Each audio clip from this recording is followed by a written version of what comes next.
Hey, people in Tokyo or wherever.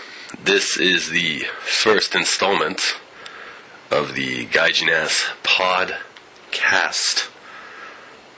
I'm GJS, and I will be doing this first one here solo, recording directly from the lair in classy Ikebukuro, west side. We decided, as it's a new year, that it was time to kind of get on with it, try something fresh. So here it is, good or bad, suck or not, this is it. Some of you might be sitting out there thinking, what can I expect from a Gaijinass podcast? Not much? Shit? Well, that just depends.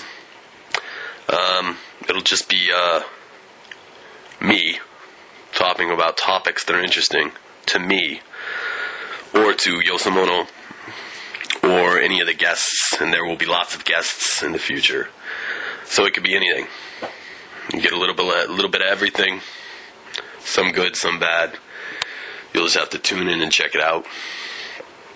And I'll try to plug in a brief summary in the titles, so you can kind of peruse as these massive podcasts stack up on our amazing website. But no promises there as far as the titles go. The podcasts seem like they'll be pretty easy thing to consistently crank out. So, first thing, why audio and no video? Video is actually something we've played with and thought about. Yeah. But we have done some video clips, and it all boils down to, we're too goddamn lazy. Too lazy to get into the video. Too much of a hassle. We've got some really cool footage we've shot outside in Tokyo, me and Yosamono, where we're out and about.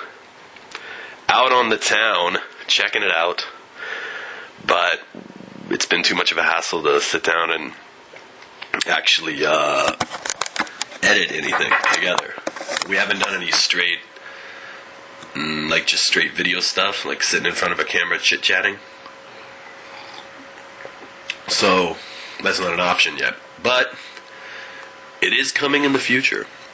Mark my words, it's coming in the future. But as of right now, we're gonna have audio, and we'll run with the audio thing for a while and see how it goes. It's easier for us to get done, and we can do it anywhere, short notice, doesn't really matter. So, what else? Let's see, what's happening in Tokyo? What's happening in Tokyo, people, is snow. It's White Christmas. Ironically, just last week, the Japanese celebrated Setsubun, which is supposedly to mark the beginning of spring. Well, they threw the soybeans out, put some sardines on windowsills to scare away demons, and ba-bang! Super heavy snowfall. The snowfall has been ludicrous. Absolutely ludicrous. 27 centimeters of snow here in Tokyo on Saturday. I'm doing this on Sunday, by the way. Today's Sunday. It's been the heaviest fall in the capital for the last 45 years. So, that's a lot of snow. I've been here 10 years.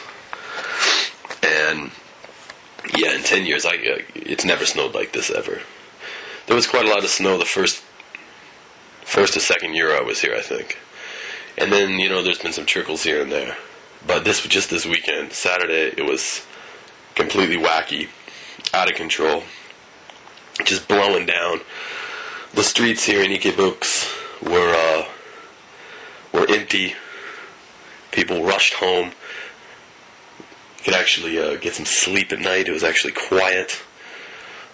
No hookers crying out in the night or homeless men singing their drunken melodies. Distinct absence of sirens in the night. So it was quite peaceful. And, we my wife and I went walking around. We went to get some bread from a bakery, fresh bread, and anyway, on Gekijo Street, you could look down, and it was totally charming, totally enchanting. We figured it out. That's been Europe's secret the whole time. It's just the snow. The snow, it covers up all the crap and the filth and makes everything look really pretty. So that was nice. And then we hurried up and went home because it was bloody cold. Today, sunny today. But yeah, if you check the news, you'll see that there's been over 1,000 deaths. Oh, no, sorry. 7 deaths. 7 deaths. 7 deaths and 1,000 injuries. And the injuries have mostly been due to people slipping and falling. And a host of idiots falling off their roofs while shoveling snow. Genius, that one. God forbid we let it melt. The deaths, I haven't seen any of the bodies. Apparently they were car crashes.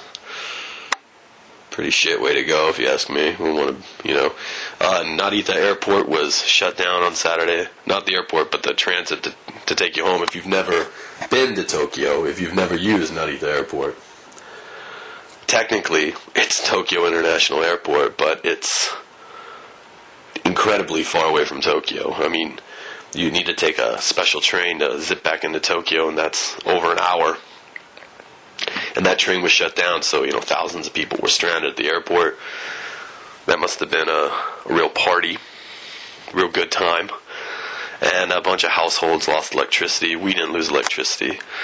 I was, in fact, watching The Big Lebowski and eating a delicious homemade ragu sauce with tagliatelle and fresh bread that we got from the bakery. It was wonderful.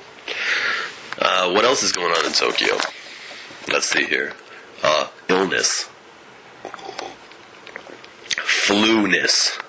Coughingness. General sickness.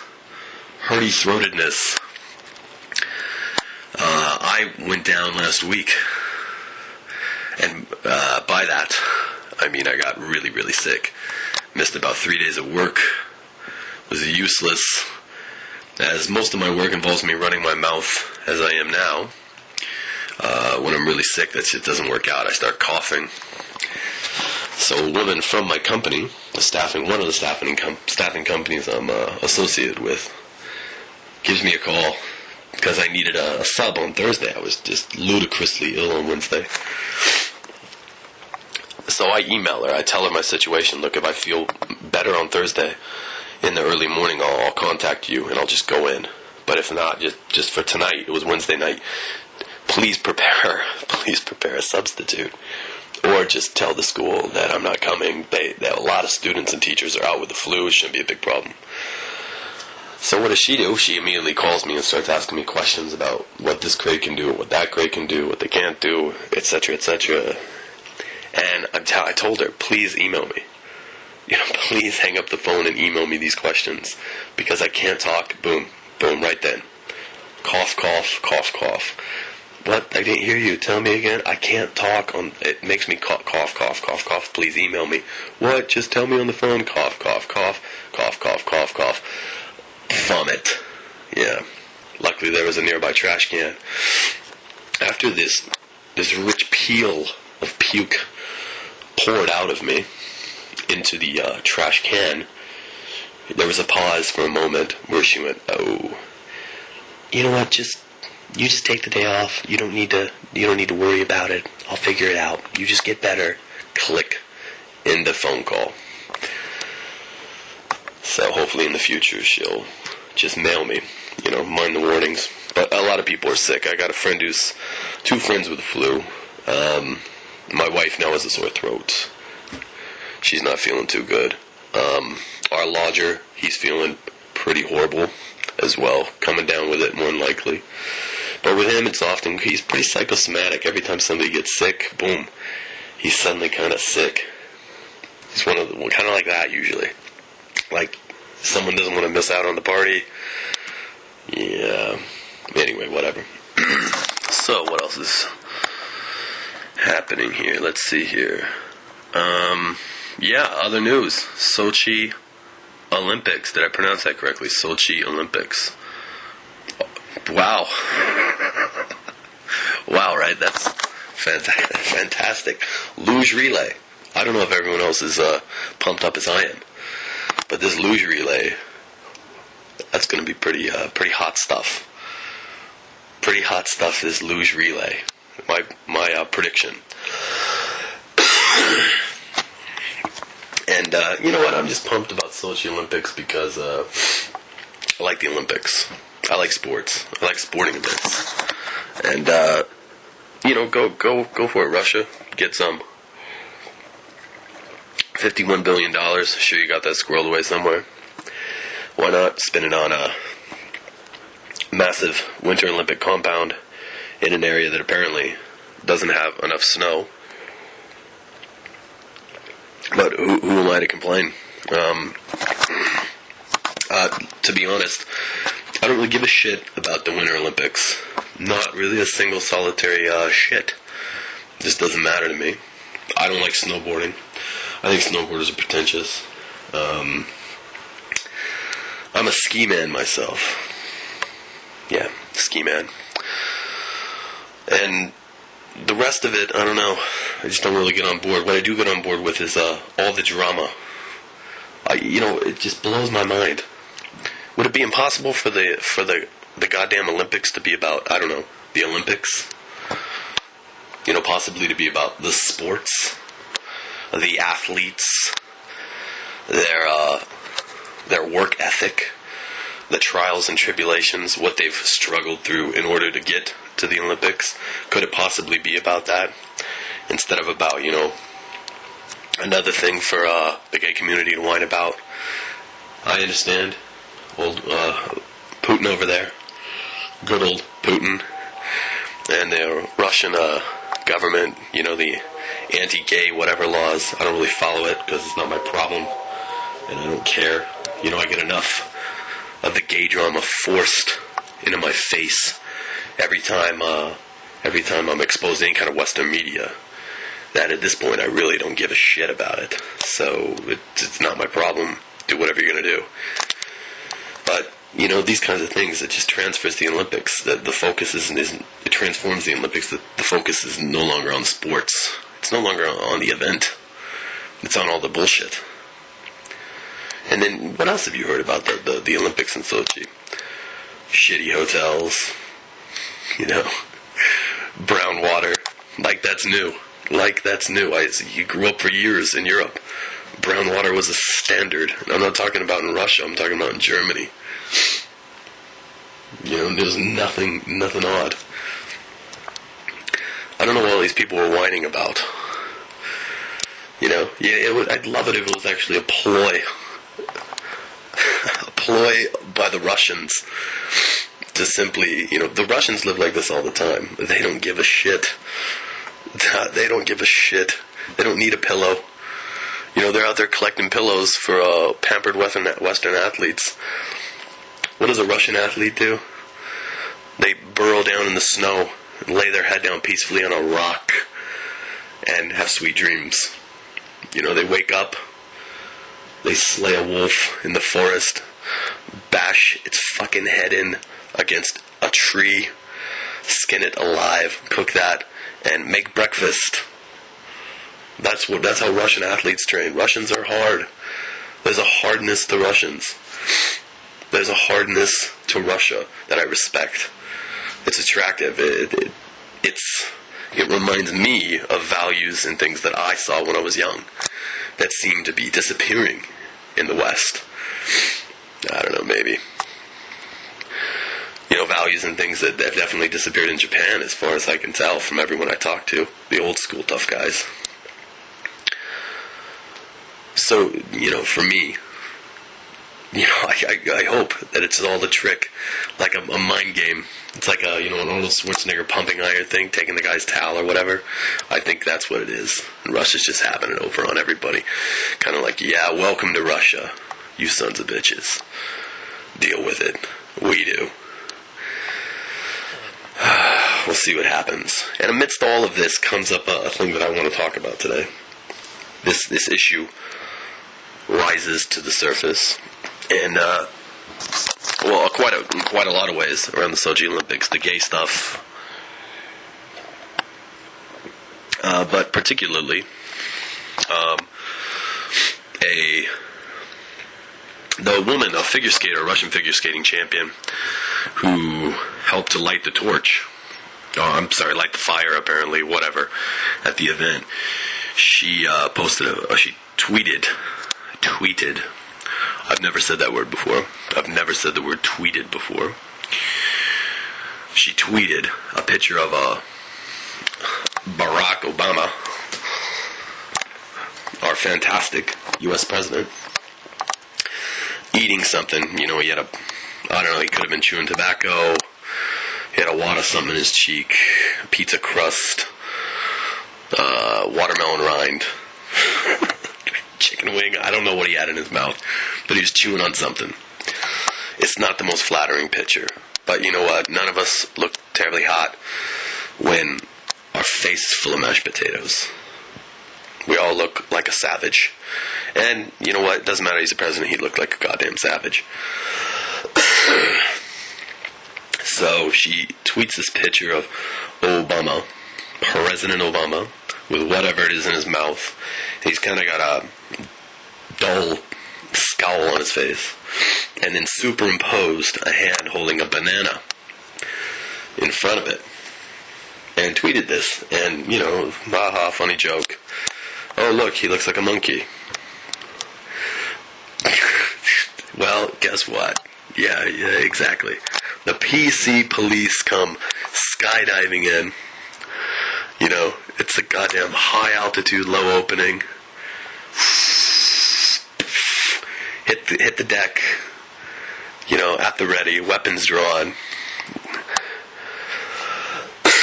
Ready to engage. And immediately, you Russians are racist. And it's horrible, it's so racist. Blah, blah, blah. Well, I'll put a link to the picture, to the article, in the post, so you can check it out. And I don't think it's racist. I think it's funny. He looks like a monkey in the picture. She superimposed a banana in front of him. He's the president, and someone's taking the piss out of him. I can understand why everyone's upset. But racist it was not. People used to call Bush a monkey all the time, because he looked like a monkey. And you know what? He read at a level lower than a monkey. Primates can read teleprompt better than George Bush. It was horrible. And he looked like a monkey. Very likable monkey. But there was something still very monkey-esque about that face and his general countenance. He was monkey-looking. And Barack Obama, I'm sorry, he's monkey-looking. There's no way around that. It was a funny picture. It wasn't racist. But the PC police had to come in. And that's something that is annoying me lately. It's just political correctness. It's just rampant. It is absolutely everywhere and out of control. And I don't know about you, but I think it's gone way overboard. And frankly, I think it's kind of dangerous. It's so excessive. I mean, the lowest level of political correctness is what? Being polite. And there's nothing wrong with being polite. I think you should be polite. It pays to be polite. You shouldn't walk into a bar, walk into a bar and, rip your shirt off and start screaming about how you have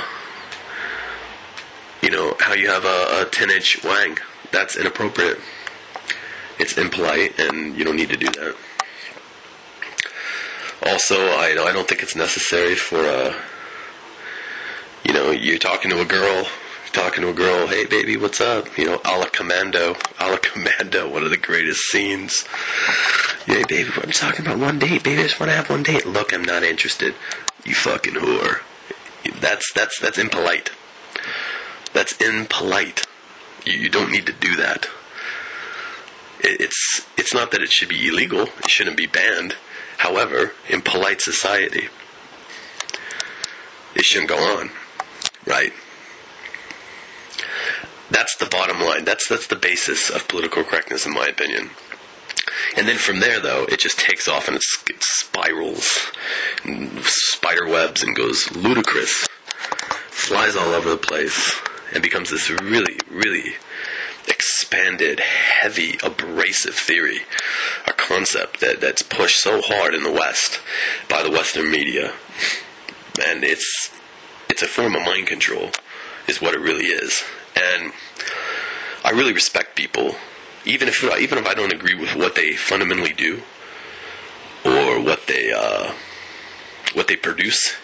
If they're anti-PC for some kind of, not the right reason, that's the wrong way to say it, for some kind of reason that they can explain, then I'm immediately somewhat of a fan of theirs.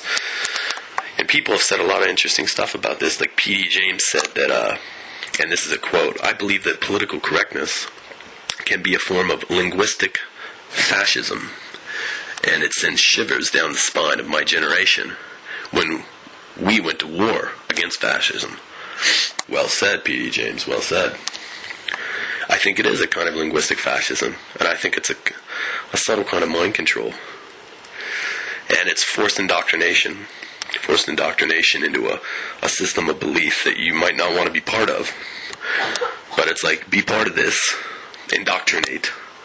Or the other option is, we'll stone you. You can be indoctrinated, or you can get fucking stoned. You might not be stoned in a literal sense, stoned in a social sense, easily stoned to death in a professional sense. You make the wrong remark, you don't use the right term, your professional life can be over. Like that. Boom, done. Another guy who had a very interesting quote about political correctness, and you're all gonna love him. He's popular. Mel Gibson. Yeah, woo, that's right. Okay. When I think about Mel Gibson, I think about him in stages. The interesting creative Mel Gibson, like Road Warrior. The fun, like heartthrob Mel Gibson, like The Lethal Weapon. The lunatic, anti-Semite Mel Gibson, who's still very entertaining.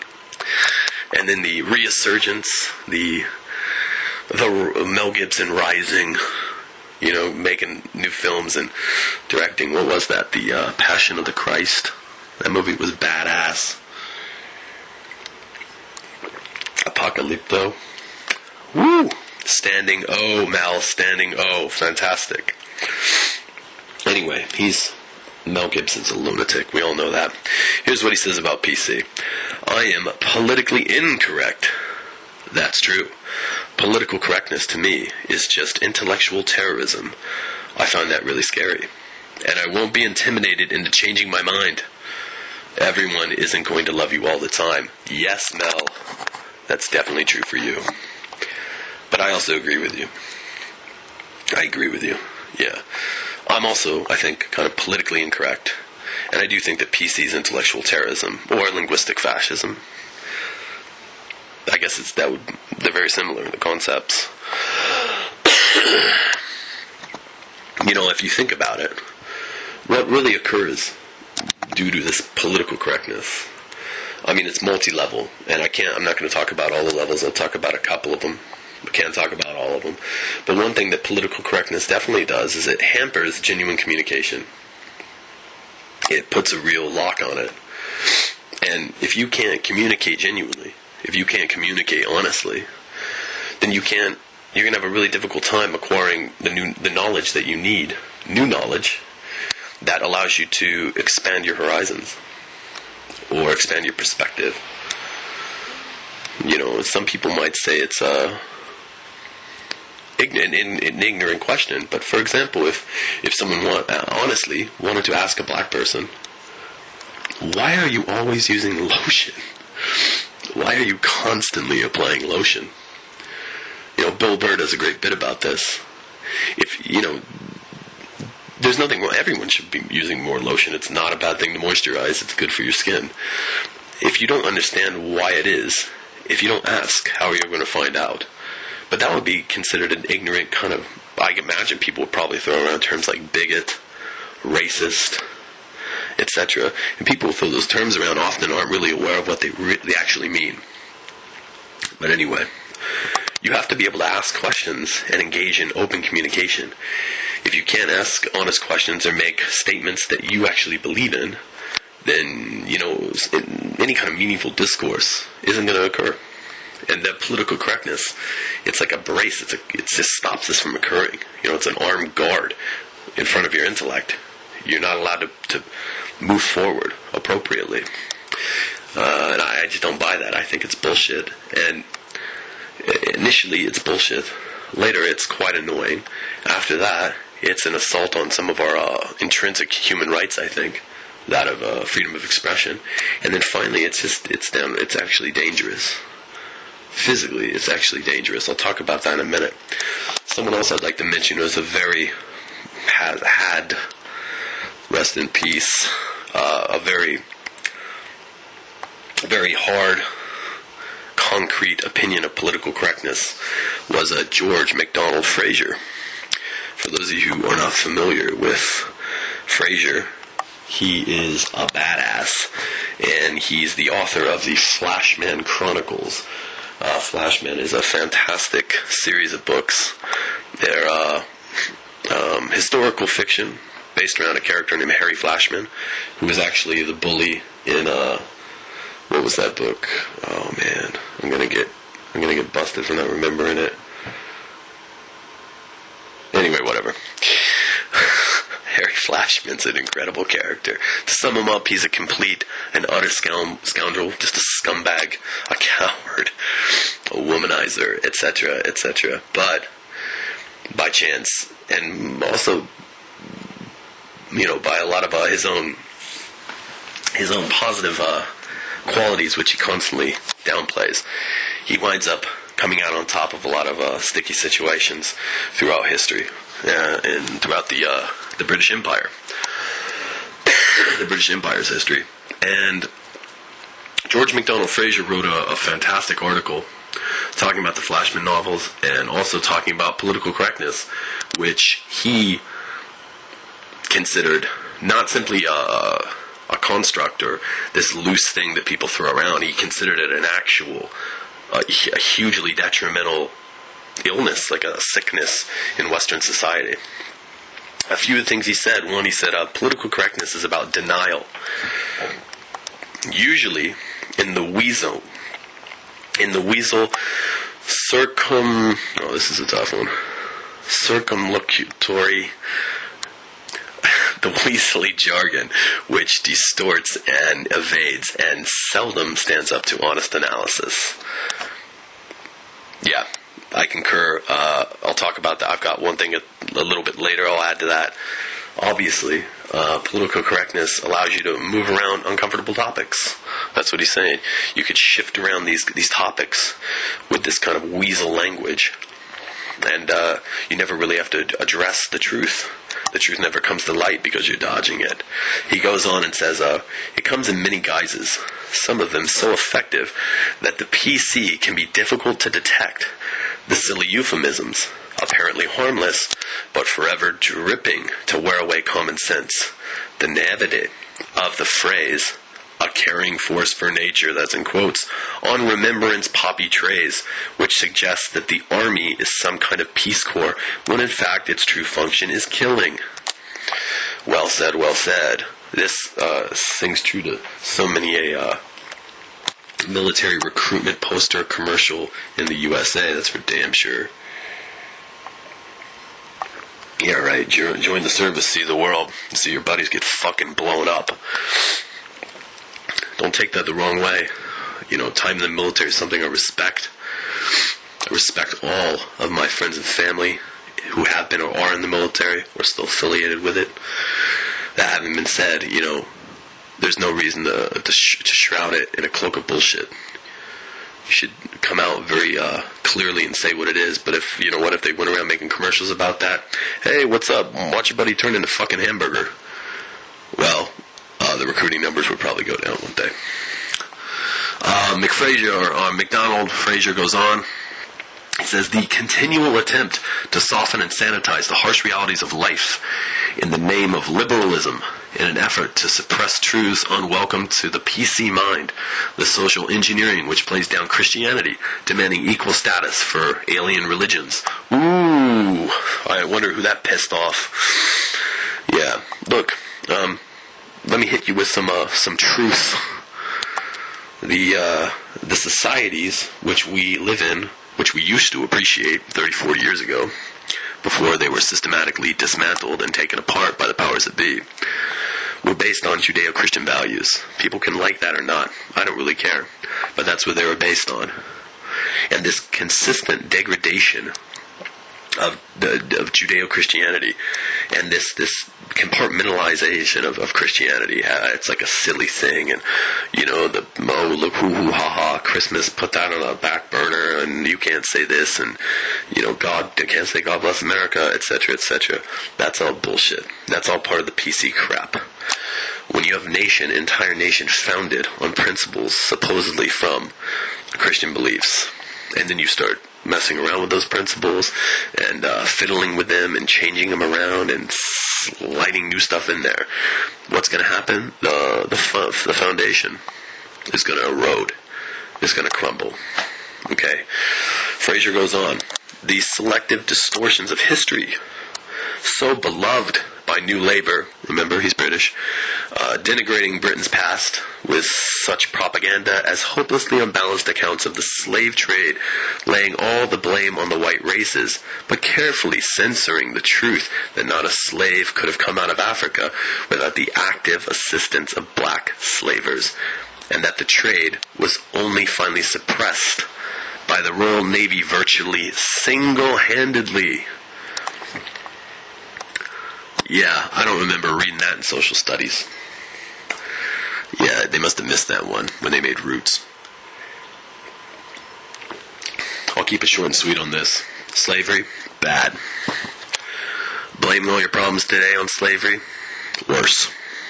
Fraser continues.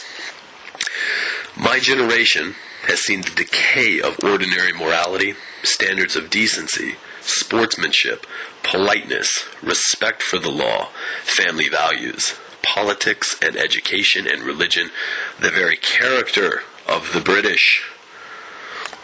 Yes, sir, you know what?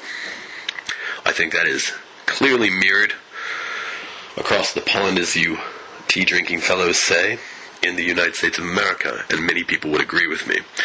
Fraser goes on to say, comparing his generation to today's, quote, we could say what we liked, they can't. We were not subject to the aggressive pressures of special interest minority groups. They are. We had no worries about race or sexual orientation. They have. We could and did differ from fashionable opinion with impunity, and would have laughed PC to scorn had our society been weak and stupid enough to let it exist. Weak and stupid enough to let it exist. It took them a long time. Call it what you want, neoliberals, neoconservatives. It took them a long time, but step by step, they shoehorned this stuff into society. They forced it in there. And it's, like I said, it's all a form of subtle mind control. It's a constant aggressive indoctrination. Control what you can say, control what you can say, control what you think. Okay. Yeah. And finally, Fraser concludes that with, we did not know the stifling tyranny of a liberal establishment, determined to impose its views and beginning to resemble George Orwell's Ministry of Truth. I know that the 1984 stuff is it's kind of outdated. Kind of an old chestnut, if you will. But you can roast it in a new way. The things that George Orwell wrote about, both in 1984 and Animal Farm, have never been more applicable than they are right now, particularly in Britain and the United States. And a lot of people laugh this kind of talk off as the ravings of an old out-of-the-loop bastard, right? But there's actual real truth to it. And it can become more dangerous. I mean, it's everywhere. It's constantly. This PC shit is everywhere.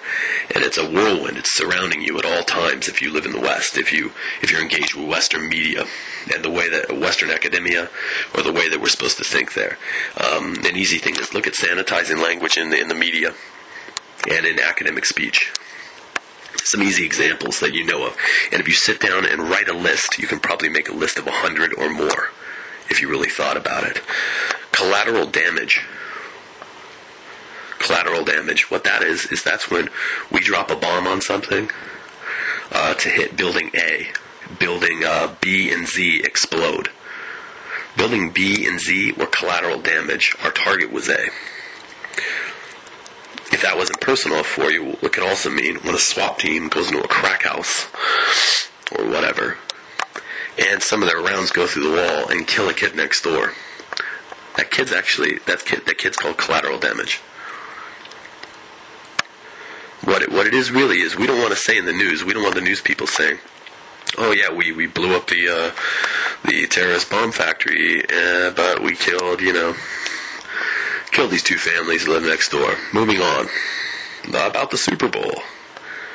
Right? Another sanitizing term, surgical strikes. Makes it seem like our strikes are precise and clean and medical. It conjures up these images of healing, medicine. I assure you, these strikes are anything but healing. Extraordinary renditions. What are those? Those are fucking kidnappings. Those are kidnappings where you black bag somebody and slip them out of a country and send them somewhere to get tortured. Keep in mind, on all three of these things, that I'm not moralizing. I'm not moralizing. That's different. That's a completely different topic. I'm not moralizing. What I'm saying is there should be some integrity. Integrity. Political correctness does not allow for integrity. Okay? There should be some integrity. Just say what you mean. Say what it is. Be honest with it. Be upfront with it. And don't wrap it up in a bow. Don't give me a piece of shit for Christmas in a beautiful box with a little silver bow on it. Because when I open it up, it's still a piece of shit. And I still don't want it. So don't do that to me. That's all I'm talking about. That's all this political correctness is. It should be avoided like the plague, people. Like the plague.